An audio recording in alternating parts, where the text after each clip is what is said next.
Ich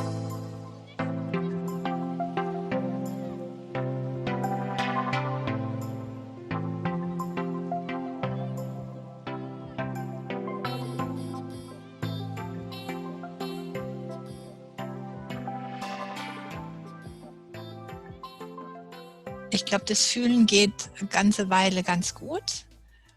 Und es kann dann sein, dass dir so tiefe Wunden geschlagen werden, du einfach nicht mehr willst. Sagst, ich habe keine Lust mehr darauf. Und dann machst du einfach die Tür zu. Und da jetzt kommt nichts mehr rein. Ich mache jetzt einfach nur noch so an der Oberfläche, da lasse ich nichts mehr zu. Und was dann passiert, ist, dass du die Tür auch gar nicht mehr aufkriegst. Genau. Und das ist diese Krux dran. Also es ist wie, Tür ist zugefallen und du hast dich ausgesperrt, aus deinem eigenen Herz rausgesperrt. Du hast keinen Ersatzschlüssel irgendwo deponiert, du weißt gar nicht, wie du reinkommst. Hat vielleicht noch jemand anders einen Schlüssel, aber das wird dann schwierig. Und ich erlebe das selbst, dass das nicht einfach wieder zu öffnen ist.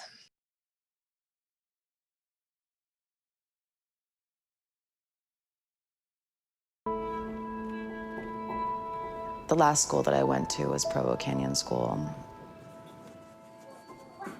And that was the worst of the worst. There's no getting out of there. You're sitting on a chair, staring at a wall all day long, getting yelled at or hit. I felt like a lot of the people who work there got off on torturing children and seeing them naked. They would prescribe everyone all these pills. I didn't know what they were giving me. I would just feel so tired and numb. Some people in that place were just gone. Like the lights are on, no one's home. A lot of people were on suicide watch. And I was so scared that was gonna happen to me. So eventually, I found out a way to not take the pills. But everyone would tell on everyone, and they found a Kleenex with all of the pills in it. And I got in so much trouble for that. Solitary confinement. Like something out of One Flew Over the Cuckoo's Nest. They'd make people take their clothes off and go in there like for 20 hours. Felt like I was going crazy. Someone was in the other room that was like in a straitjacket, screaming. I was just freezing, I was starving, I was alone, I was scared. My parents were in New York. They didn't know. But I was so angry and so upset that I hated them. I was at Provo for 11 months. And the only thing that saved my sanity was thinking about what I wanted to do and who I wanted to become when I got out of there. I was going to do everything in my power to be so successful that my parents could never control me again.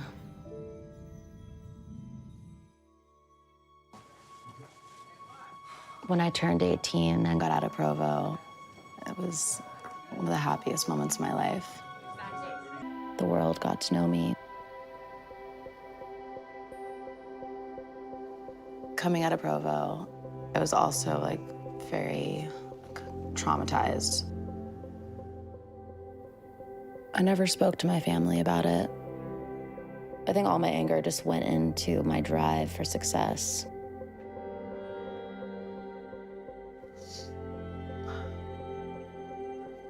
It made me strong, but when I think about it, it gives me anxiety. It's really hard.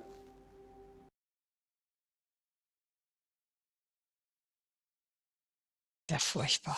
Richtig, genau das ist es. Und sie hat sich da geschworen, dass sie unabhängig wird von ihren Eltern, dass sie so viel Geld verdient, damit die sie nicht mehr kontrollieren können. Und das hat sie geschafft, aber sie ist immer noch in der Schleife drinnen. Und egal wie viel Geld sie verdient, egal wie viel Geld mit unterschiedlichsten Themen, ist es nie genug. Da kommt sie als so nicht raus. Ne?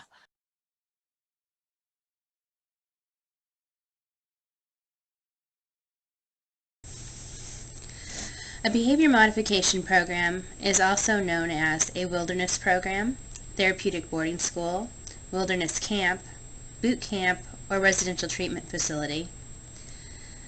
These programs and the methods they use are often cruel, unnecessary, and damaging to the children in their care.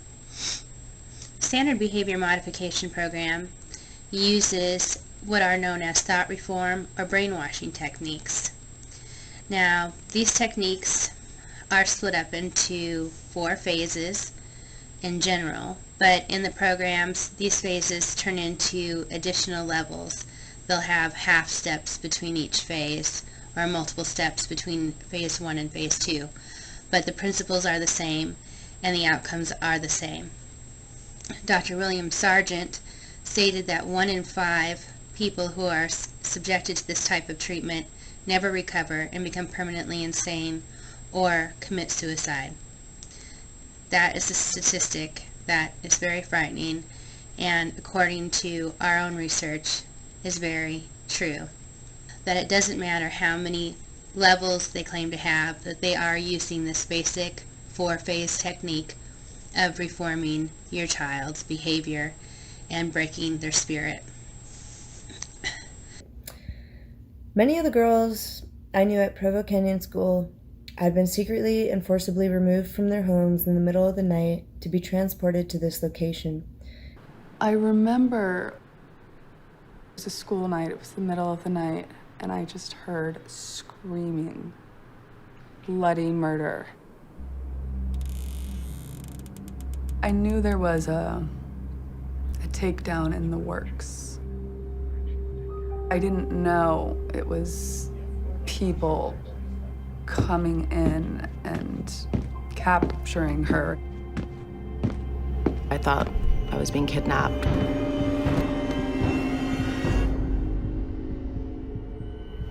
I started screaming for my mom and dad, like, help me, and no one came. As they were taking me, I saw my parents standing by their door, crying. And I was like, please help me, what's happening? And no one would tell me what was happening. It was basically a behavior correctional facility. I entered the system in November 2002. I had barely turned 14. I had never been away from home for extended periods of time. Like, I remember crying when my parents sent me to summer camp for 2 weeks when I was 12. I was very attached to the house, my belongings, and my family, as much as we may have misunderstood each other, and I was not keen on the idea of being sent away. I was given a pair of sweatpants and a sweatshirt and was told my new identity. I was number 335, and I would have to earn back what I brought with me. I met with a psychiatrist who actually took me off all the medication that my parents had me on.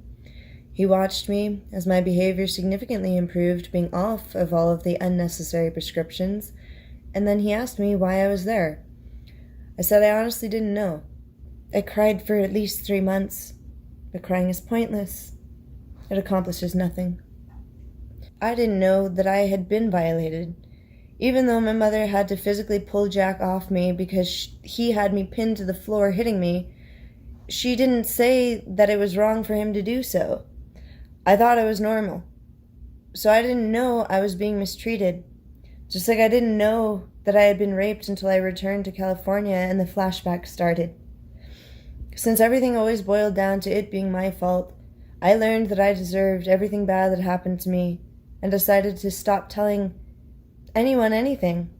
But you know, there's a great British psychiatrist, D.W. Winnicott, a child psychiatrist, who said that, basically, I'm paraphrasing him, but he said that 2 things can go wrong in childhood. One is when bad things happen that shouldn't happen. And that's the trauma, the abuse, the exploitation. But then he says, also when things don't happen that should happen. In other words, a child may not have been beaten, sexually abused, or overtly neglected, but what if he didn't get the emotional attunement, attention that he needed? What if he's a sensitive child whose emotions were never listened to? Now, people don't remember what didn't happen. People may recall what happened, but they won't recall what didn't happen. My mother was convinced I was getting better. I tried to explain the difference between recovery and being kept in line by fear. Girls were so desperate to get out of Provo because they were being physically and sexually abused by both male and female staff. All I know is that Provo did not help me recover from anything. If anything, it traumatized me more because I am a sensitive person, although I don't like to admit it.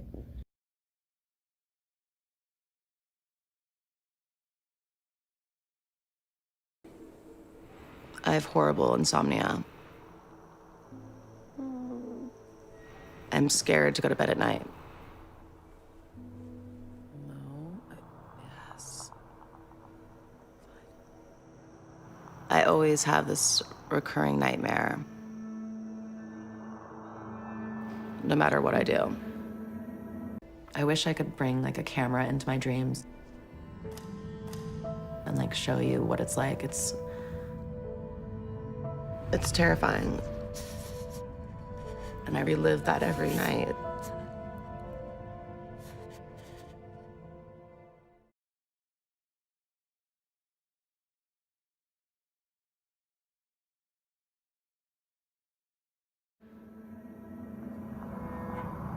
I'm in bed, and these two people come into my room.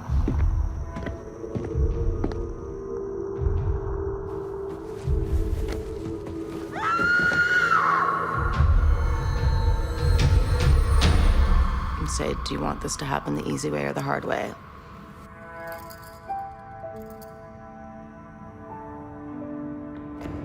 I'm trying to just run.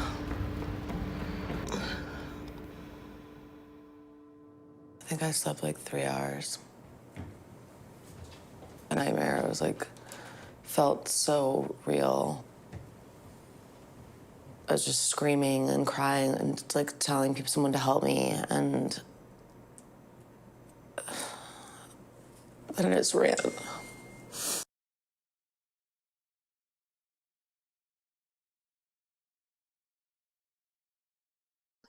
Da kommt sie als so nicht raus. Ne? Genau, weil es immer noch, sie hängt immer noch in dieser Überlebensstrategie drinnen. Und den Schmerz anzusehen ohne professionelle Hilfe, also du brauchst, wie gesagt, es geht nicht um darüber reden oder sowas, ja, das ist ein Schritt. Aber du brauchst wirklich jemand, wie ich immer sage, muss im Tiefseetauchen ausgebildet sein.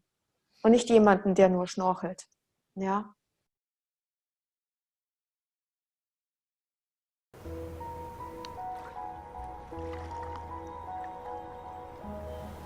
Were you afraid to grow up? I am afraid to grow up. Like, I know I am grown up. I don't know. I think after being at those schools, you lose your childhood.